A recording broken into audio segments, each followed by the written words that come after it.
Muzaffarpur police ने cyber ठगी गिरोह का भंडाफोड़ किया है। गिरफ्तार शातिर पुलिस के नाम पर ठगी करता था। दरअसल पुलिस को यह सफलता पश्चिम चंपारण जिले में छापेमारी कर मिली है, जहां पुलिस ने 3 शातिरों को पकड़ा है, जिसके पास से कई बैंक के दर्जनों एटीएम कार्ड, दर्जनों बैंक के पासबुक, चेकबुक सहित अन्य सामान भी बरामद किया गया है। पकड़े गए शातिरों का कनेक्शन अंतर्राष्ट्रीय स्तर पर भी बताया गया है। सिटी एसपी अवधेश दीक्षित ने प्रेस वार्ता कर ये जानकारी दी है।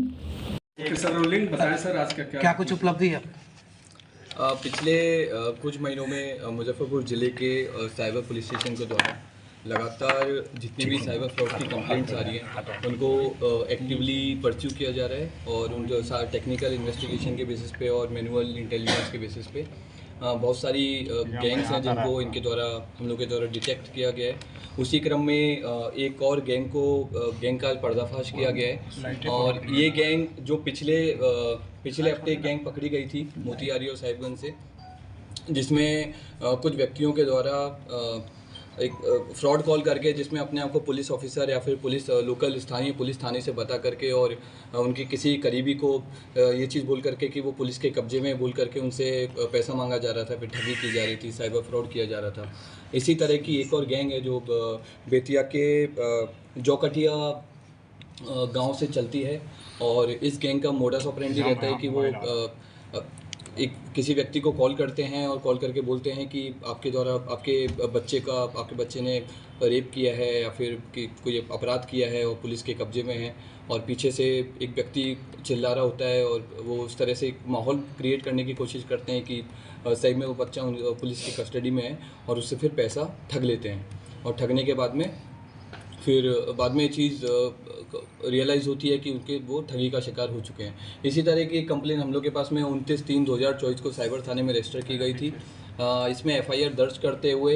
महज 24 घंटे के अंदर साइबर थाने की टीम के द्वारा बहुत कुशलता से केस को डिटेक्ट किया गया और इसमें 3 व्यक्तियों की गिरफ्तारी की गई है और जौकटिया गाँव से बहुत सारे ATMs, मोबाइल फ़ोन, 1.5 लाख के आसपास कैश रिकवर किया गया है, लैपटॉप रिकवर किया गया है। इसके अलावा जिस महिला के साथ में 29/3/2024 को फ्रॉड हुआ था, उस महिला का एक्टिवली साइबर थाने के द्वारा उस केस को परस्यू करते हुए पूरा पैसा होल्ड कर दिया है, तो उस महिला को भी जल्दी पैसा रिकवर हो जाएगा। सर पहले से लोग ट्रेनिंग दिया जाता था क्या ऐसे करने के लिए? अभी तक के अनुसार में ये चीज़ बहुत साफ़ है कि उस गैंग में बहुत सारे लोग हैं, उस गाँव के बहुत सारे लोग शामिल हैं और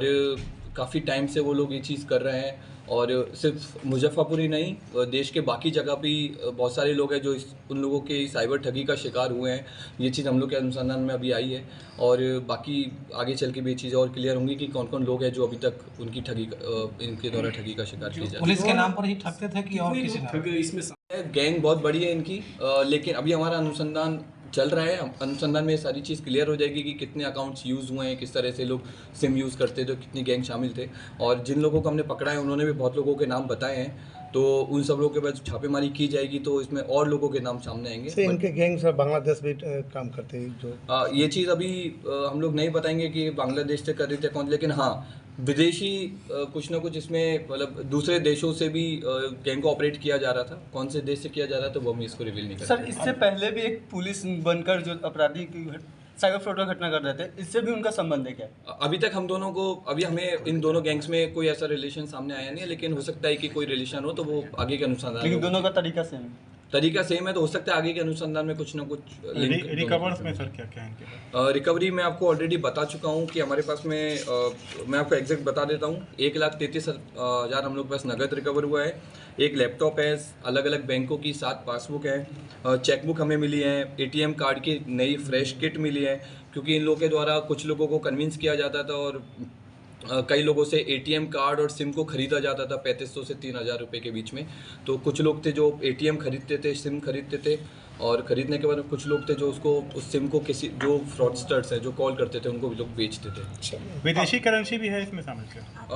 इसमें थोड़ी बहुत विदेशी करेंसी है, वो इसलिए क्योंकि जिस गाँव में हमने रेड किया है वहाँ पे लोग कई माइग्रेशन वाले लोग हैं, तो इसलिए हो सकता है कि वो वाली विदेशी करेंसी। अब तक की इन्वेस्टिगेशन में कितने की फ्रॉड किया गया है इन लोगों के द्वारा? क्योंकि हम लोगों ने 24 घंटे के अंदर ये वाला केस डिटेक्ट किया है, तो ये वाला भी एक्सरसाइज नहीं हुई है कि टोटल ये लोग कितना फ्रॉड कर चुके हैं, लेकिन ये सारे बैंक अकाउंट का जब हम लोग एनालिसिस करेंगे और सारे बैंक अकाउंट्स को हम लोग चेक करेंगे, बैंक से जब हम बात करेंगे ऑफिशियली, हम लोग उनसे सारा रिकॉर्ड मांगेंगे, तब ये चीज़ ज़्यादा अच्छे से क्लियर हो पाएगी। थैंक यू सर ये बता सकते हैं कि ये